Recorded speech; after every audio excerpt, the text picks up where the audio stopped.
لو مستعجله وحابه تعملي غدا سريع، او مثلا جالك ضيوف على الغدا ومش عارفه تعملي ايه، افضل حاجه تعمليها السندوتشات دي. هتاخدي سندوتشات نفس الطعم اللي بتشتروه من بره، ولو ان انا معرفش طعمه ايه، بس اكلات بره معروفه كله بيزودوا فيه بهارات كتير، بيزودوا فيها توم باودر، بصل باودر، بيزودوا فيها طبعا العظيمه المرقه اللي هي بتاعه الامراض، يعني اللي بتمرض الناس كلها.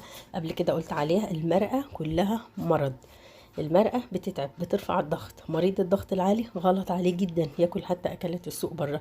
الاكلات كلها بيضيفوا لها المرقه. ليه؟ المرقه زي ما قلت قبل كده بتحسن الطعم 80 مره. فيها نسبه سكر مش حلوه، فيها ملح صيني، وفيها شويه مكونات كتير كده انا قلتها قبل كده بس مش فاكراها دلوقتي بصراحه. يعني خففوا شويه من اكل الشارع، اعملوا اكلكم في البيت. هنعمل هنا السندوتشات. هنا انا في المعتاد بعمل ربع، بس كان عندي ضيوف عملت نص كيلو. نص كيلو طلع معايا ما شاء الله يمكن 22 او 25 سندوتش، طلع معايا كميه لا بأس بها. بس انا عملت ايه؟ انا ضفت له نص كيلو لحمه، ضفت له نص كيلو بصل.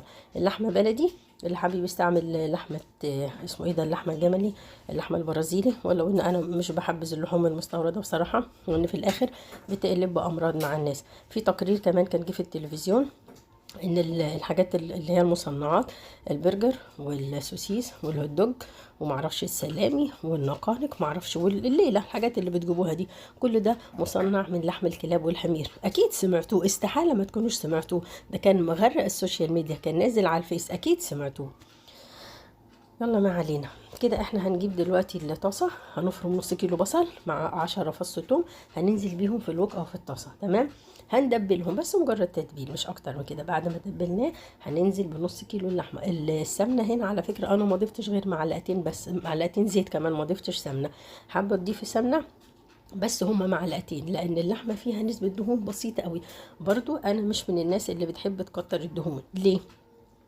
دايما بحب اقول حافظوا على وزنكم، حافظوا على جسمكم، علشان ما تكتروش شحوم ودهون وتيجوا بعدين تقولوا احنا كرشنا، احنا تخنا، يا ريت اللي جرى مكان، وتدوري انك تخسي وتقولي لبسي مش جاي عليا. طب ما انتي تحافظي على نفسك من البدايه، كلي على قدك، ما تاكليش فوق طاقتك، ما تمليش بطنك بزياده وتنفخيه كده وتكرشي، لا، كلي على قدك. دايما تعملي طبق سلطه، ما عملتيش سلطه مثلا شويه خضار قطعيهم وكليهم قبل الغدا. اشربي كوبايه ميه دافيه عليها عصير ليمونه مثلا قبل الغدا. لو قدرت تشرب الشاي الاخضر ممكن يموع نفسك، تحس انك هترجعي. لو حسيتي بكده خلاص اشربي الميه الدافيه. انا بشربه ساعات قبل الغدا، لو حسيت بكده ممكن خلاص ما بشربش مثلا اليوم التاني وبشرب ميه دافيه بليمون. كده خلاص قلبنا اللحمه لغايه لما يعني شبه هتدخل معانا في التسويه. زودت معلقه كبيره بهارات مشكله، زودت معلقه كبيره بابريكا. هضيف كمان هنا عندي زعتر، وهضيف نص معلقه جنزبيل، معلقه صغيره، ونص معلقه صغيره توم باودر، نص معلقه صغيره بصل باودر. التوم الباودر والبصل الباودر ده اللي هيديك الطعم بتاع المطاعم بره. هضيف كمان بعدين هضيف حبهان نص معلقه، وهضيف نص معلقه زعتر. الزعتر حلو جدا جدا جدا، مفيد للجسم بطريقه رهيبه. في ناس مش بتحبه، اللي مش بيحبه ما يزودهوش. لو في بهار انا ضايفاه انتوا مش حابينه ما تزودهوش.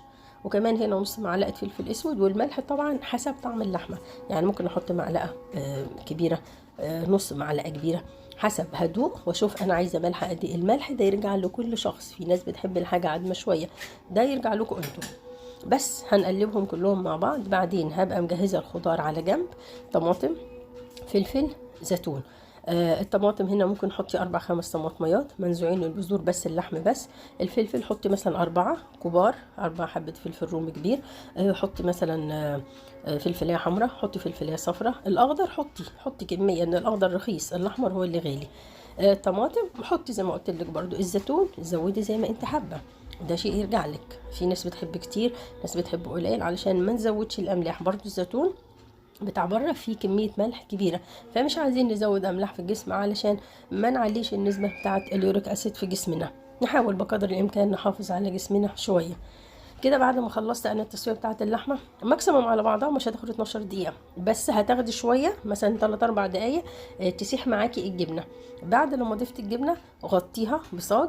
دي كانت طاسه 32، انا قسمت الخليط عملته طاستين. بعد ما سويته في الوك كله على بعضه، اخدت نص الخليط حطيته في طاسه 32 علشان بس تديني وسع معايا، تبقى واسعة وتديني مساحة اعرف احط الجبنة فيها. حطيت الجبنة، بعدين هغطيها بصاج تسيح. بعد ما اخلص دول هحشيهم في السندوتشات، وهحط النص التاني هعمله بنفس الطريقة. الاجبان هنا ضيفي براحتك، حابه تضيفي ميكس، حابه تضيفي موتزاريلا لحالها براحتك زي ما انت حابه، شيء يرجع لك وحسب امكانياتك.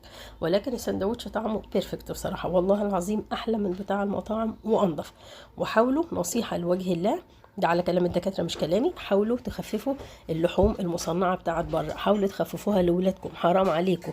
الكانسر اللي بيزيد للاطفال ده كله ده من البرجر، ومن اللانشون بتاع بره، ومن السلام والبيبروني، وكل الحاجات المصنعات دي كلها بتجيب كانسر بعدين. حافظوا على اولادكم، ما تفرحوش انكم بتجيبوا ده وبتجيبوا ده وبتجيبوا ده.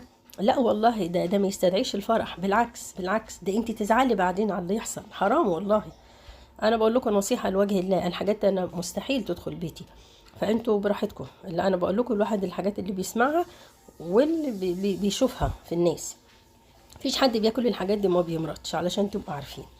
كده خلاص احنا خلصنا، الجبنه ساحت تمام الحمد لله. هنطفي البوتاجاز، وبعدين لما احشي سندوتشات هكمل النص التاني بنفس الطريقه. العيش اهو انا فتحته كله، هحشيه بالخليط بتاعي. الجبنه عايزه تزودها عن كده براحتك حسب امكانياتك برضو، لان الجبنه سعرها زاد. يعني جبنه الحمد دي كانت ب 41 جنيه السنه اللي فاتت، السنه دي وصلت 80 جنيه. الحاجه بتزيد باسعار جنونيه بصراحه. رايحه فين الاسعار؟ العلم عند الله بقى، ما نعرفش. الله المستعان ويقوينا ويقويكم. كده خلاص احنا هنحشي السندوتشات بتاعتنا، وبعدين هنكمل النص التاني. في مشروب جديد على فكرة جربته، حلو جدا جدا. ده سمعت دكتور بقى بتاع تخسيس بيقول عليه. بتشربي، بتجيبي كوباية مية مغلية، صبك غليها يعني، حطيها في كوباية كبيرة أو بتاع ده أو كنكة أي حاجة. حط عليها معلقة صغيرة شاي أخضر ومعلقة صغيرة مرامية، وغطيهم 10 دقايق وبعدين صفيهم. تحفة، طعمها حلو أوي. أنا جربته عشان أعرف طعمه إيه. طعمه حلو، أنا ليا 4 أيام بشربه، جميل بصراحة. الليمون المغلي حلو جدا، مش الليمون الاصفر، لا الليمون الناشف. يعني هات الليمون وجففيه. الاسود بقى انا ما جربتوش، انا جربت الليمون الاصفر بتاعنا العادي، كنت مجففه كيلو، فبكسر ليمونه كل يوم كده وبغليها وبشربها قبل النوم. الليمون حلو جدا جدا في تسييح الدهون. بلس طبعا اشربوا الشاي الاخضر مع الجنزبيل، الجنزبيل مع الليمون، الشاي مع الجنزبيل مع الليمون، كل ده بيساعد قوي في تسييح الدهون. الناس لما بتتخن صعب تخسي، الرفيع سهل يتخن، التخين صعب يخس، فحافظوا على نفسكم. وبس كده، واتمنى لكم الصحه والعافيه والستر يا رب.